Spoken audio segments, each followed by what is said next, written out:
pelajari, kemudian kita pahami tahap demi tahap dari kehidupan yang kita jalani,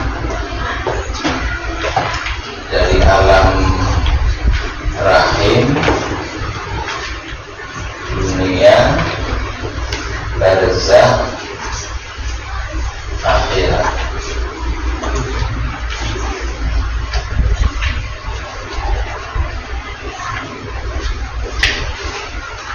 Kewajiban beramal itu di kehidupan dunia, barzakh itu menunggu, rahim itu pembentukan, penetapan, ya, penetapan, kemudian akhirat, akhirat ini penilaian.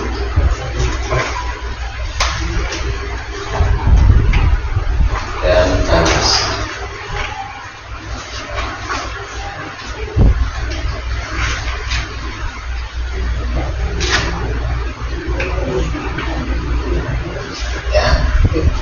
Ujiannya di sini,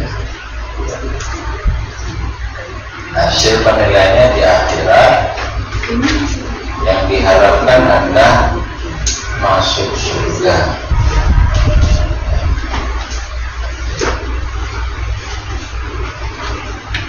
dan dijauhkan atau selamat dari neraka.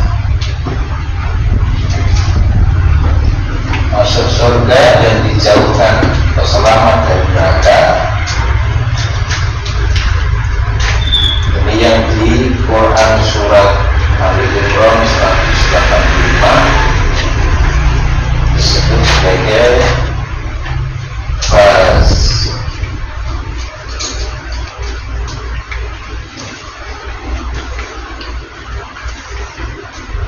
Menang, beruntung.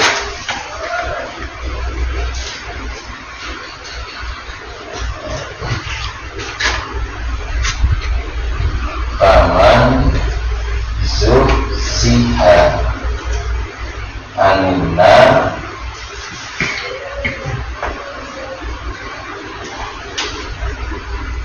wa udkhilal jannah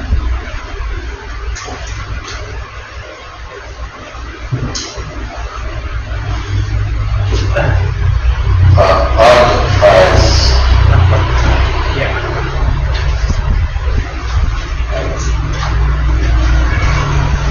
Zuhziha 'anil nari wa udkhilal jannah faqad faz. Siapa yang dijauhkan dari neraka, dimasukkan dalam surga, maka dialah yang menang, beruntung. Ya, dia dapat nilai tinggi, balasan yang menyenangkan. Nah, karena ujiannya di dunia untuk sampai pada hasil akhir ini, maka kemudian kita belajar tentang visi dan misi hidup, yaitu di dunia.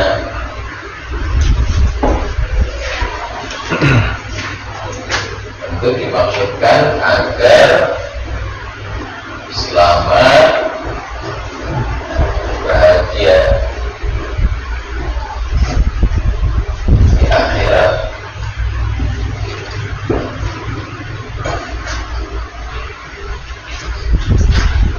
Selamat bahagia di akhirat itu fazah fawzun.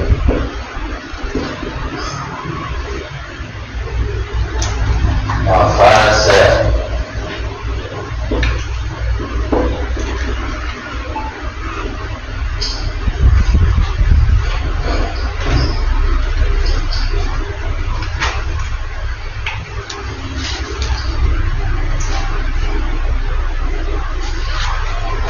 kita sudah pelajari visi hidup agar bisa selamat dan bahagia di akhirat itu hari itu Allah.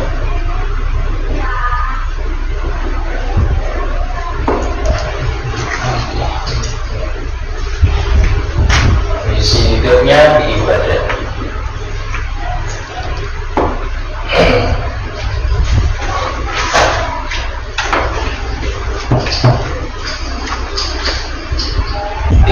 yang selamat dan bahagia, kecuali jika visi kehidupan kita, tujuan terjauh kita adalah dari Tuhan Allah.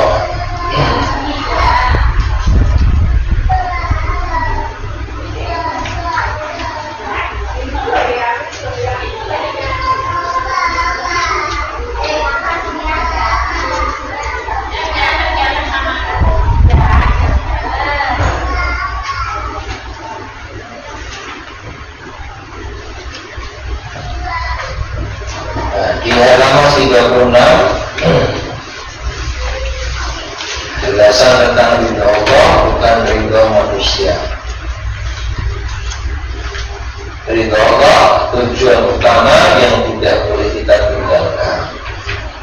Rasulullah SAW bersabda, "Manil tamasa ridho Allah, ridho Allah." Siapa yang mencari keridhaan Allah bisa khotinas dengan kemurkaan manusia, bisa khotinas dengan kemurkaan manusia. Siapa yang mencari keridhaan Allah, ya resikonya bisa jadi dimurkai, dimarahi, dibenci oleh manusia. Kafahullahu mu'natan nas, Allah akan cukupkan dia dari beban manusia.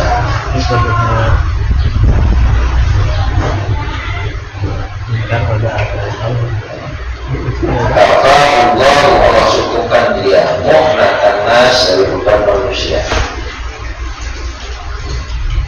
Tidak perlu khawatir selama yang kita cari dari Allah, walaupun resikonya bisa jadi manusia benci, murka, marah.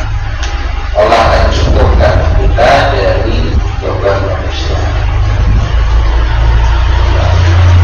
Cukupkan itu ya, penuhi apa yang kita butuhkan dari beban-beban yang ditanggung oleh manusia. Misalnya diterima oleh orang lain, mendapatkan kebaikan, balasan, pujian, selamat, terlindungi, Allah akan cukupi semuanya. Tapi sebaliknya, wa manil tamasa ridhoan nas, siapa yang malah mencari keridhaan manusia, bisa khotillah dengan kemurkaan Allah. Tujuan utamanya agar diterima, diridhoi oleh manusia, tapi dengan melakukan hal-hal yang membuat Allah murka, melakukan dosa, demi bisa diterima oleh banyak orang yang melakukan kebohongan, demi bisa diterima oleh banyak orang ibadah dia tinggalkan, demi bisa diterima oleh banyak orang kesirikan dia kerjakan, demi bisa dipilih. Iya, itu semua ya. Wa kalallahu ilan nas, Allah biarkan dia bergantung pada manusia. Wa kalallahu, Allah wakilkan dia ilan nas pada manusia, ya dibuat bergantung kepada manusia. Terus saja dia akan mengejar-ngejar kelelahan manusia, dia akan kelelahan.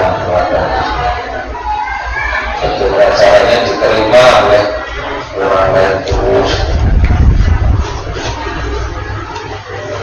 Riwayat Tirmidzi, di hadis riwayat Ibnu Hibban ada kemiripan, sedikit berbeda dalam riwayat ini. Man iltamasa ridho, siapa yang mencari keridhaan Allah, bisa khotinas dengan kemurkaan manusia. Radhiyallahu anhu, Allah ridho kepadanya. Wa arda anhu nas, Allah akan buat manusia meridhoi dia. Wa man iltamasa ridho, siapa mencari keridhaan manusia, bisa khotilah dengan membuat kemurkaan Allah. Sahiballahu alaihi, Allah murka kepadanya.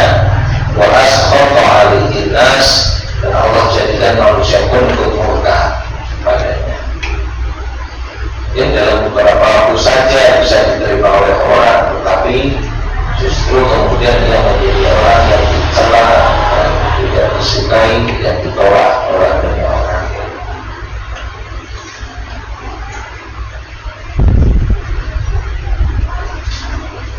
Nah, ada kisah yang masyhur populer dalam ini, panjenengan pernah mendengar kisah ini. Seorang bapak dengan anaknya pergi dengan seekor keledai. Jadi lewat satu kampung, bapaknya yang naik keledai, anaknya yang jalan. Terus dikomentari bapak orang dulu saking warna-warni. Kena ngobrol pak keledai anak ekor madu misalnya. Kemudian masuk di kampung yang kedua, tapi kendaraan itu sing menggah keledai yang pertama mulai. Ternyata dikomentari ucap orang di sopan atau buang. Dia kena numpak nggak ekor madu. Masuk kampung yang ketiga, dua-duanya naik ojek. Jangan kemudian dia numpak KPW. Dia kemudian ngomong orang sakit kalau kehidupan. Nah, jadi orang kembali masuk ke kampung yang keempat, terus saya mampu KPW. Jadi dituntun tidak Indonesia yang menungso kok bujuk apa tumpahan orang ditumpahan orang dituntun maksudnya kalau kita berorientasi penerimaan oleh manusia itu seorang dari karakter. Maka si bapak itu berkata pada anaknya, Ridhonas walaupun kerinduan manusia ada tujuan yang sulit untuk dapatkan. Maksudnya, walidallah riwayatun lakut tapi kerinduan Allah berasal dari tujuan yang tidak boleh kamu tinggalkan. Ya, itu tidak boleh kamu tinggalkan. Maka tinggalkanlah melalui apa yang tidak bisa kamu raih untuk kerinduan manusia. Wahadruk dan raihlah ma'infrok apa yang tidak semestinya kamu tinggalkan. Itu kerinduan.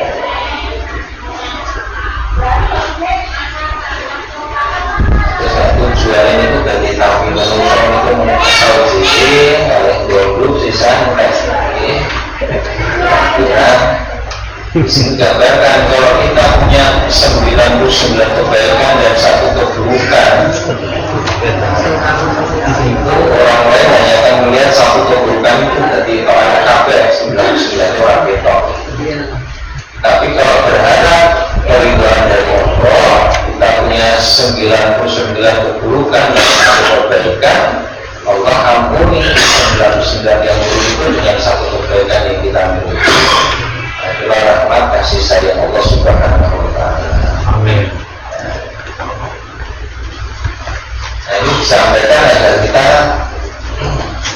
tidak salah dalam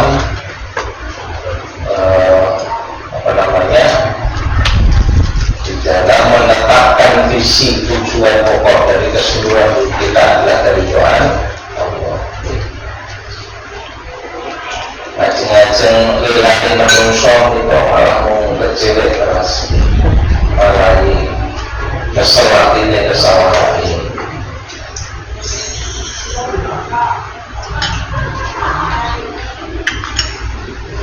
Dan tenanan di orang Nusa Tenggara pasarnya.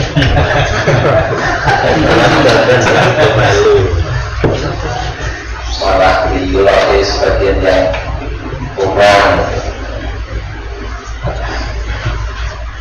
Ngaji mesti foto pape, tidak mencacat ini sudah urus itu misalnya.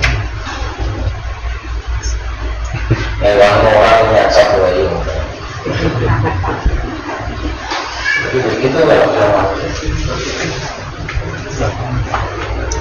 tapi kita kan terus cocok pas yang tetap di lokasi yang kurang.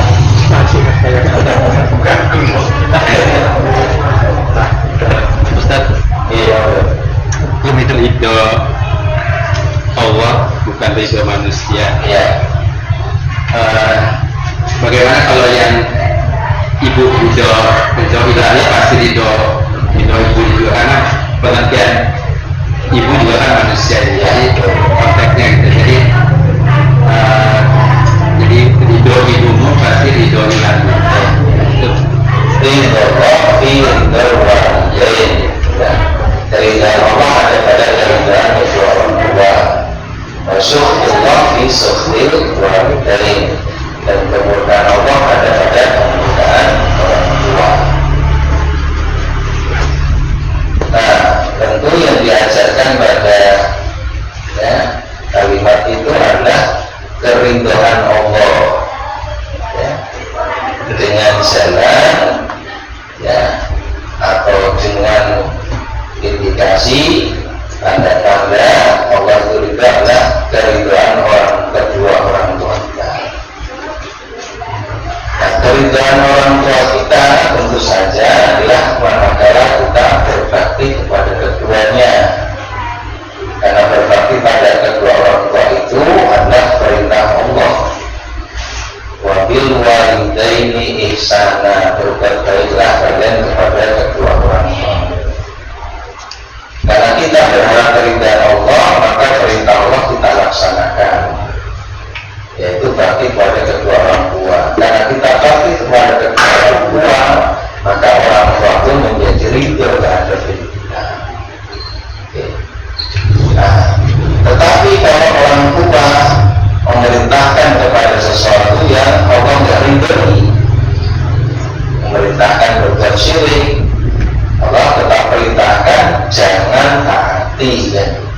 Wa in jahadaka ala an tusyrika bi ma laysa laka bihi ilmun fala tuti'huma.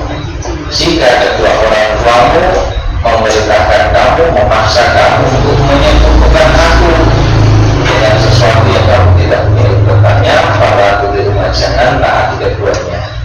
Ini menunjukkan bahwa yang pokok adalah upaya mencari keridhaan Allah. Orang tua bisa jadi, bisa dalam kasus ini akan ridho kita melakukan kesyirikan, tapi ini sama dengan mencari ridho manusia dengan sesuatu yang Allah murkai, bisa khotilah tadi. Nah, ini tidak benar. Ya, justru dia nanti akan mendapatkan akibatnya. Siapa yang mencari keridhaan manusia dengan bisa khotilah dengan kemurkaan Allah, nah, masuk di sini. Nah, yang diharapkan keridhaan Allah itulah yang pokok. Dengan jalan apa? Melaksanakan perintah Allah dalam hubungan dengan manusia, dengan orang tua, tetangga, saudara, ya, orang lain dan seterusnya. Nah, ini yang paling pokok itu dari Allah. Secara umum kalau kita melakukan apa yang Allah perintahkan, dalam kasus ini taat kepada kedua orang tua akan ridho.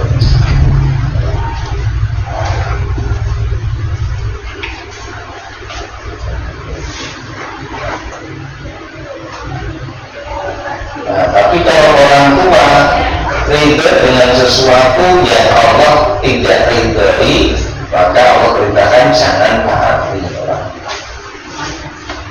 Dulu Mus'ab bin Umair juga dimarahi habis-habisan oleh ibunya gara-gara dia bersyahadat. Ya, tapi ya dia tetap bersyahadat, dia rela, dia meninggalkan segala kemewahan dunianya, dimarahi oleh orang tuanya, harus terusir dari rumah tempat tinggalnya. Dia rela semata untuk mendapatkan keridhaan Allah. Kadang-kadang resikonya dimurkai, dimarahi oleh manusia, bahkan yang memarahi itu bisa jadi orang tua sendiri.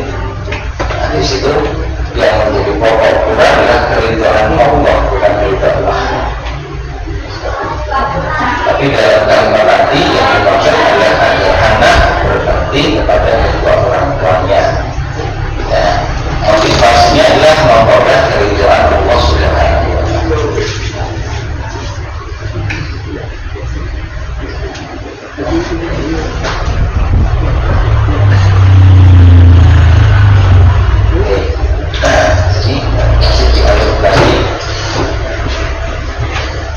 visinya ridho Allah, misinya ibadah, ya, kemudian nanti ada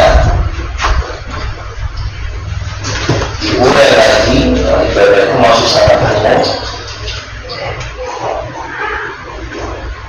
pedoman jalan bekal pada ini, ya.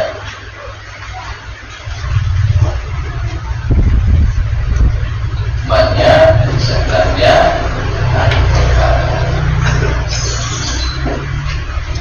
jelas sampai di akhirat ini, sampai di kehidupan akhirat harus punya pedoman, tahu jalannya, bawa bekalnya sehingga dia selamat dan bahagia sampai di akhirat.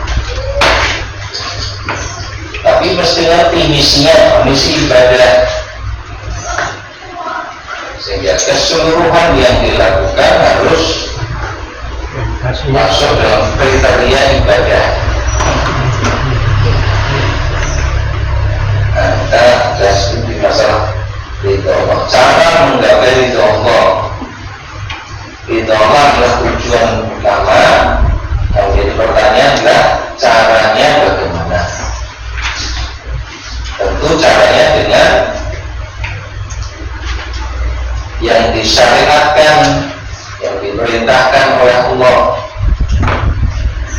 Di niat itu tidak bisa dilepaskan dengan cara niat untuk meraih ridho Allah, tentu dengan cara-cara yang juga diridhoi oleh Allah. Tidak menghalalkan segala cara. Al-Ghayah la tubadilul wasilah, tujuan tidak boleh menghalalkan segala macam cara. Di antara caranya secara umum disebutkan dua.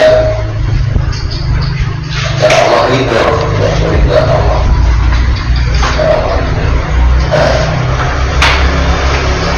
Yang terkait dengan niat dan cara.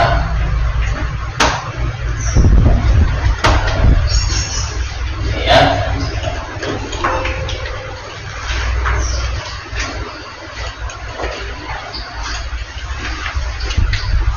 yang pertama terkait dengan niat adalah memurnikan niat semata karena Allah. Itu kurang tepatnya, tidak memurnikan keikhlasan, maksudnya memurnikan niat. Karena keikhlasan itu memurnikan niat itu sendiri. Sudah ikhlas sudah dimurnikan lagi, ikhlas itu sudah murni. Jadi memurnikan niat semata karena Allah. Seorang hamba harus ikhlas dalam beramal karena Allah Ta'ala tidak menerima amal apapun, kecil maupun besar, kecuali dilandasi keikhlasan untuk mencari ridhonya yang maha.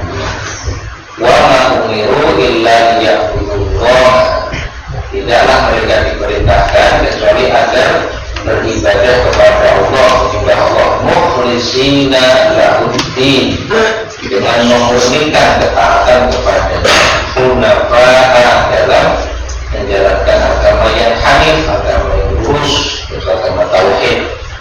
Wa yuqimus shalah, dan mereka mendirikan salat, wa yutuz zakah, dan menunaikan zakat, wa dzalika dinul qayyimah, dan demikian itulah agama yang lurus. Dalam hadis qudsi Allah berfirman, ana azna syuraka hadis syirki, aku tidak butuh dengan semua sekutu. Man amila amalan, siapa melakukan satu amal, asyraka ma'i fihi, menyekutukan aku, ya, bersama dengan aku, fihi dalam amal tersebut, ghairi, ya, dengan selainku, taraktuhu, aku tinggalkan dia, musyirkahu, dan sekutunya. Rasulullah bersabda, innamal a'malu binniyat wa innamal likulli imrin ma nawa. Sesungguhnya amal-amal itu tergantung niatnya, setiap orang mendapatkan sesuai dengan apa yang dia niatkan. Jadi niat ini mesti ikhlas. Ikhlas itu mengharap ridho.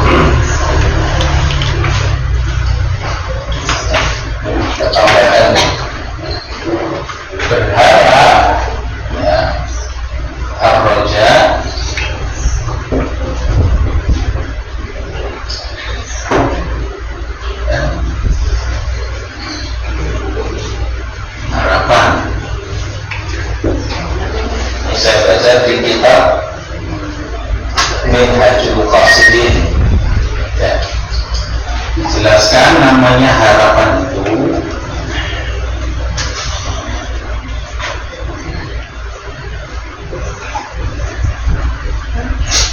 keinginan yang disertai ditindaklanjuti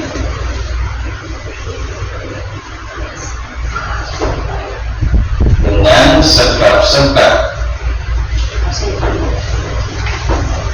yang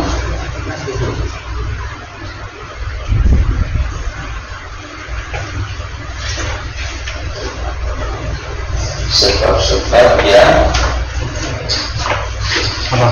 mengaku yang Jelas.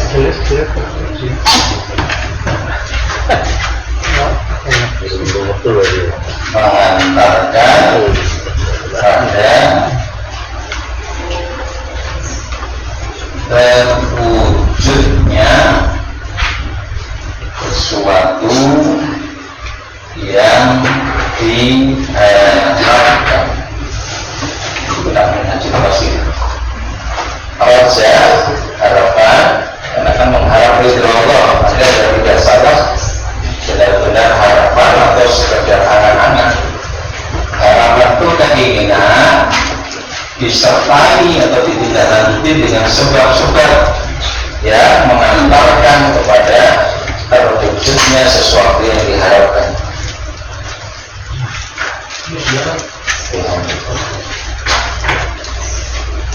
Kalau tidak disertai, tidak ditindaklanjuti dengan sebab-sebab, itu namanya berangan-angan. Berangan-angan.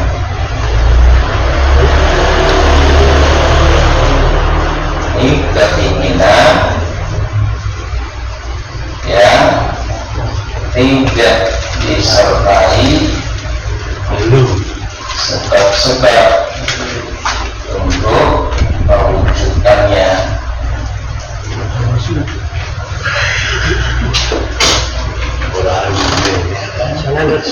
Kalau benar seseorang berharap ridho Allah, maka sebab-sebab ya untuk mewujudkan keridhaan Allah itu harus dia tempuh. Tidak sulapan itu. Iya. Perintah Allah dilaksanakan, larangannya dijauhi, ketentuan Allah diterima.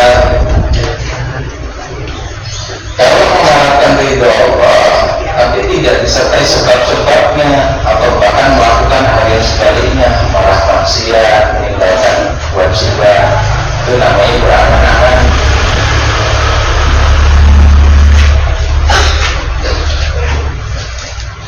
Ya. Jadi keridhaan Allah ini harus ada wujudnya berupa sebab-sebab untuk mencapai. Nah, melakukan sebab-sebab ini inilah yang disebut dengan cara dan cara-cara.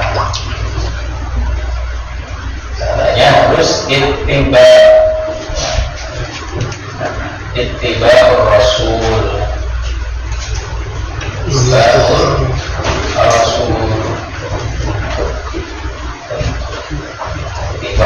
itu mengikuti ya cara yang dituntunkan oleh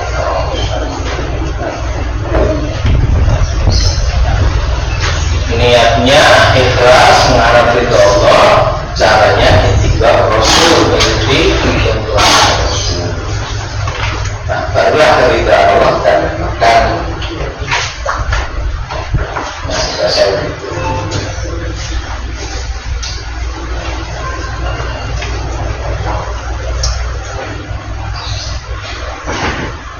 dalam menjelaskan kedua hal ini, ada ulama namanya Al-Fudal bin Iyad merujuk kepada surah Al-Mulk ayat 2, allati khalaqal mauta wal hayata liyabluwakum ayyukum ahsanu amala, yang disebutkan di halaman 1. Dia menjadikan mati dari hidup supaya dia menguji kamu. Ayyukum ahsanu amala. Siapa di antara kalian ahsanu amala, itu amal terbaik, bukan lebih baik semuanya. Lebih baik itu kalau ada kata minnya. Ahsanu min, nah itu lebih baik. Tapi kalau tanpa ada min itu berarti paling benar. Siapa yang paling baik amal?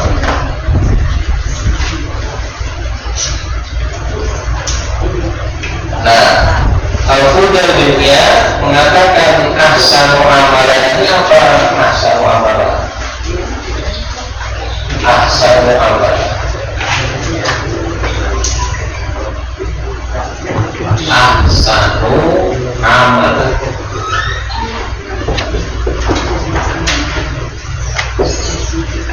Dia menjelaskan ahsanu amalan itu akhlasuhu wa aswaruhu.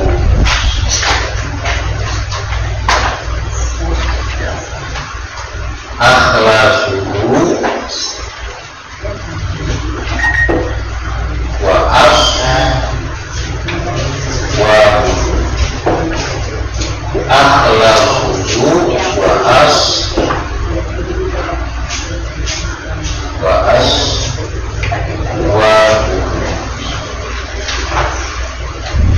Akhlasuhu yang paling ikhlas, wa aswabuhu dan paling benar sesuai. Akhlasuhu yang paling ikhlas, nyari malah racet. wa aswabuhu dan yang paling aswab itu sawab. Nah, Allahu a'lam bis-shawab. Paling benar.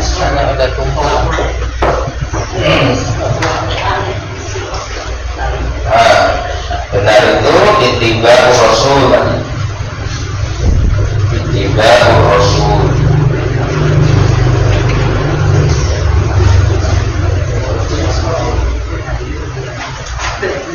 Ikhlas,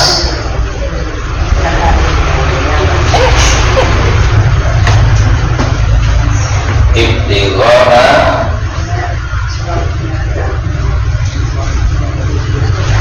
mardhatillah.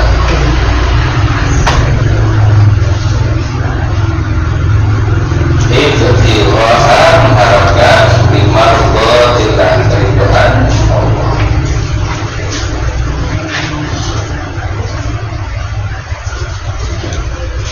Di Rasul, di Rasul, tiba al-martatillah, mencari ridho Allah.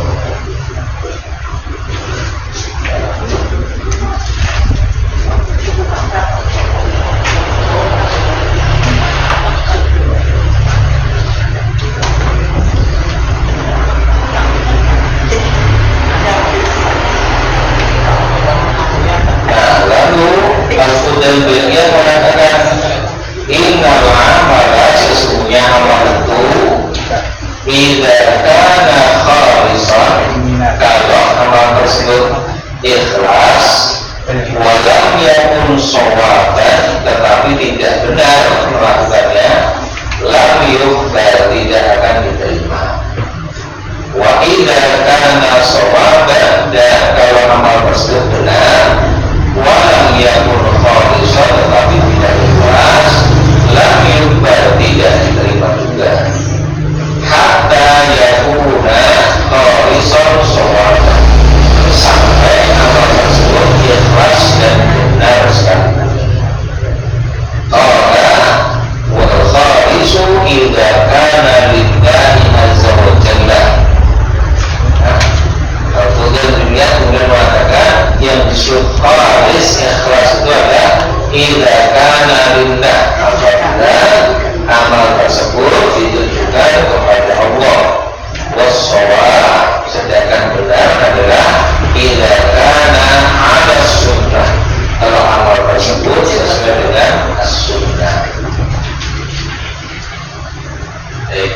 pembahasan tentang ridho Allah.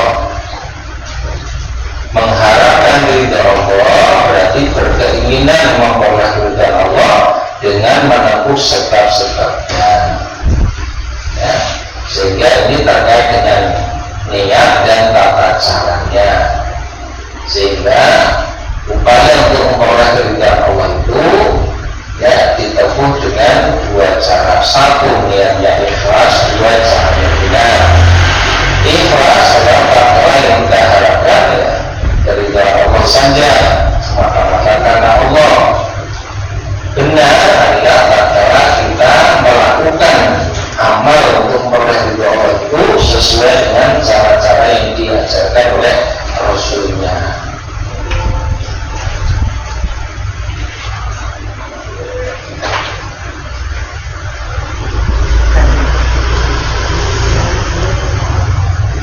Kemudian masuk dan bahasan tentang misi hidup beribadah. Halaman 42. Ibadah sampai aja. Misi ibadah ini merupakan misi yang dibawa oleh seluruh Rasul Allah. Seluruh Rasul diperintahkan untuk mengajak umatnya atau manusia agar beribadah kepada Allah saja, seluruhnya tanpa kecuali. Ya. Jadi seluruh Rasul membawa misi ibadah. Ya. Karena manusia diciptakan agar beribadah kepada Allah Azza wa Jalla. Namun setan kebanyakan memalingkan mereka. Kemudian Allah mengutus para Rasul untuk mengingatkan manusia agar mengingat tujuan hidupnya. Jadi bahwa seluruh Rasul membawa misi ibadah itu disebutkan di surat An-Nahl ayat 36.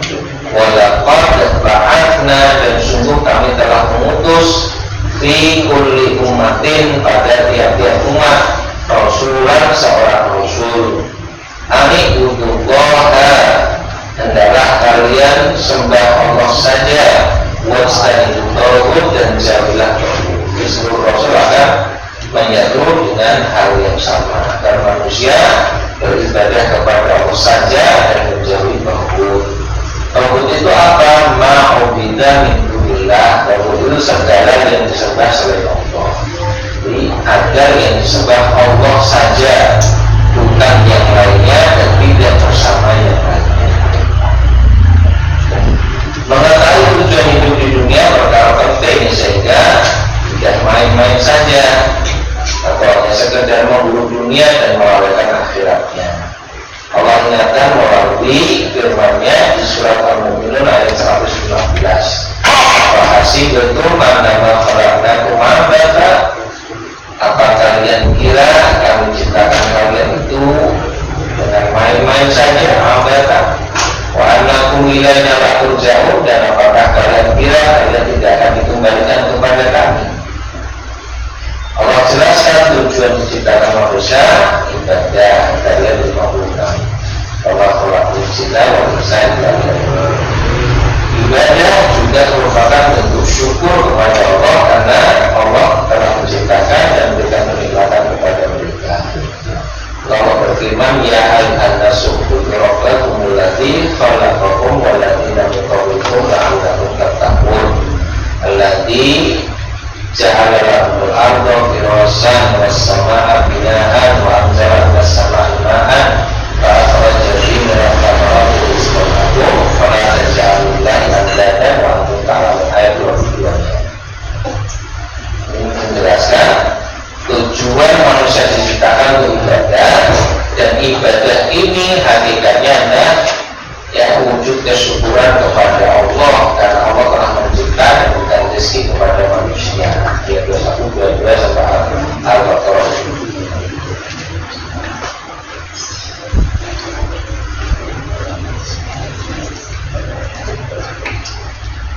Nah, jadinya ada kesamaan di sini ya. Tujuan penciptaan manusia, Al-Quran surat Al-Zariyat 56. Tujuan penciptaan manusia di sini disebutkan ya, untuk beribadah kepada Allah.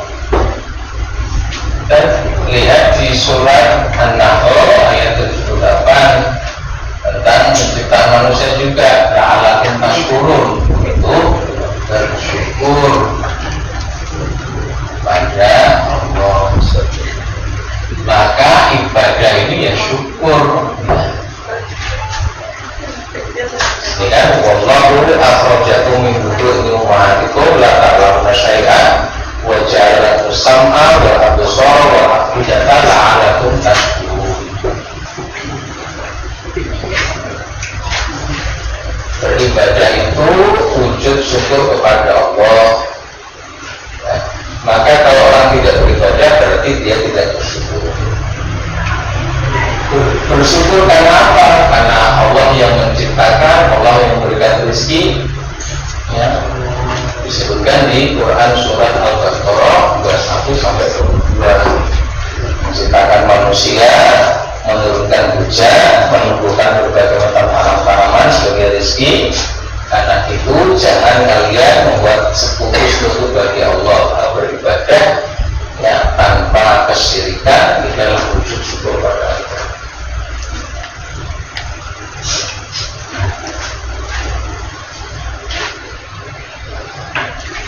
Nah, sehingga ketika Nabi ditanya Aisyah dengan ibadah yang luar biasa itu, Nabi yang menjawabnya afala kuna abdan syakur. Ya Rasulullah, kenapa aku melakukan ini semua ibadah yang luar biasa itu?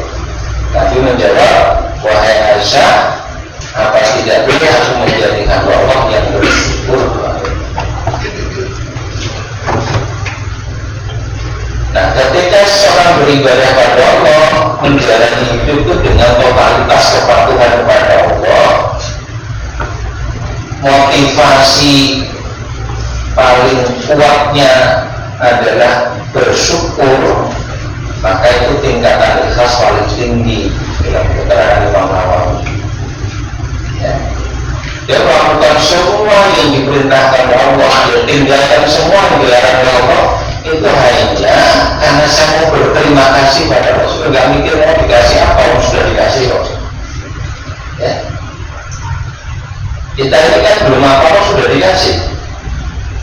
Ya kan? Nah, ini yang nanti disyukuri. Masalah nanti dikasih lagi sama Allah itu sudah nggak kepikiran lagi. Yang sudah dikasih itu belum disyukuri. Maka orang yang ikhlas pada tingkatan paling tinggi itu hanya fokus pada bersyukur apa yang sudah diberi itu.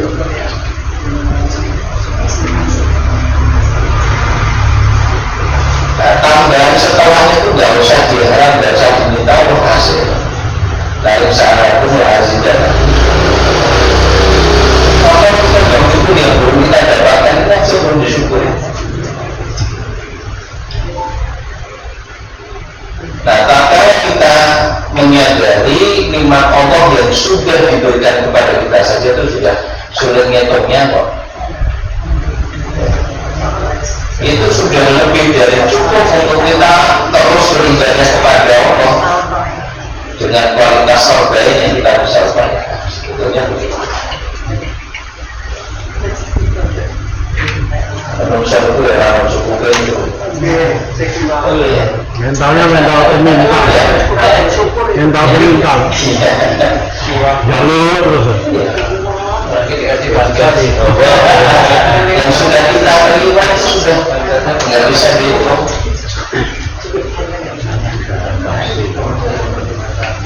Nah, maka sepanjang kesempatan hidup di dunia yang Allah berikan, ya kita terus ibadah pada Allah karena kita akan mensyukuri apa yang sudah diberikan. Jadi itu pun belum cukup karena tanpa kita menyadari nikmat Allah yang banyak itu sendiri sudah nikmat. Ya harus syukur lagi, jadi tak akan pernah tak selesai. Bisa bersyukur itu sendiri sudah nikmat, ya harus syukur lagi. Jadi tak akan pernah selesai bersyukur nikmat Allah, sehingga seluruh hidup kita adalah kesyukuran.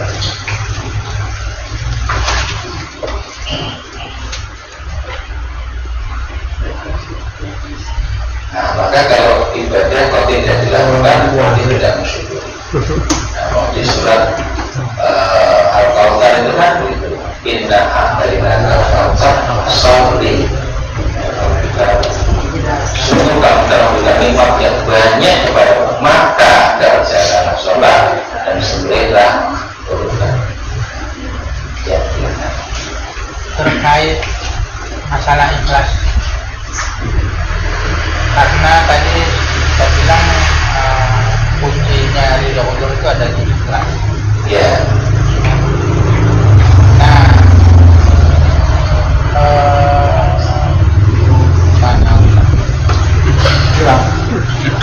lupa gini kan, kasih biar gak lupa. Cinta ikhlas.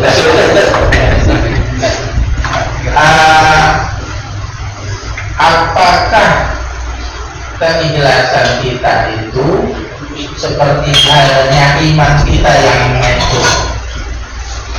Kalau itu berlaku, bagaimana dirinya apa di Allah yang mau kita dapat itu? Saya begini, majelis, anggota majelis satu tiap Jumat harus ngaji. Ya, Itu salah satu cara untuk menggapai ridho Allah. ya, Nah, di antara anggota majelis kan tidak setiap Jumat ada yang bisa ngaji, ada yang absen sekali, ada yang absen 2 kali. Terus, Ada itu susah. terus, nah, itu begitu banyak gimana? Apakah saya jelas surat masuknya itu gimana itu?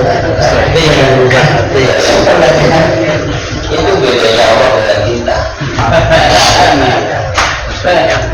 Kita selalu fokusnya kepada hasil. Sedangkan Allah menuntut kita bukan pada hasil tapi ikhtiarnya, ya, usahanya, kesungguhan berusaha. Hasil akhir itu bukan kewenangan kita. Nah, sedangkan kita seringkali memberikan penilaian pada hasil akhir. Sedangkan Allah menilai berdasarkan kesungguhan usaha proses yang dia ada beda. Kalau pertanyaan tadi ini ada yang hadir terus, ada yang hadir tidak, ada yang bahkan tidak hadir sama sekali. Ini kan merujuk kepada hasil hadir dan tidak hadir. Padahal kita menghadirkan adalah sebetulnya sudah berusaha sungguh-sungguh. Ada kondisi tertentu yang memang betul-betul buatnya tidak bisa hadir. Nah, kita seringkali melihat dasar pokoknya itu sudah kok. Namun nggak mau tahu dengan kesulitan dia ada berapa. Sedangkan Allah akan melihat itu semua. Nah, sehingga nilai amal pun dalam penilaian Allah itu tidak semata besarnya amal yang dilakukan, tetapi besarnya kesungguhan proses yang dia jalani untuk terwujudnya amal tersebut sudah menjadi faktor besar hasilnya amal biasa. Begitu kita contohkan, kalau orang kaya itu bersedekah dengan uang 100.000 dan orang miskin bersedekah 100.000, besaran amalnya sama 100.000, pasti nilainya berbeda.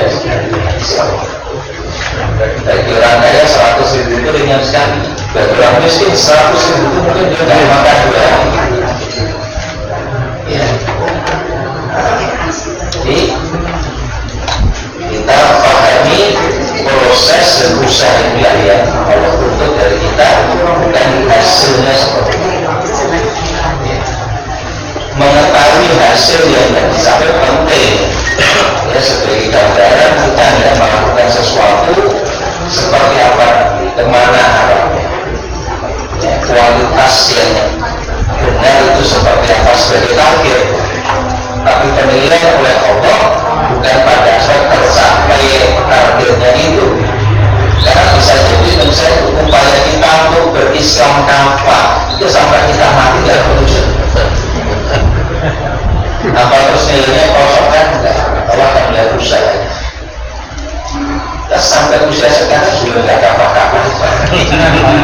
Kapan?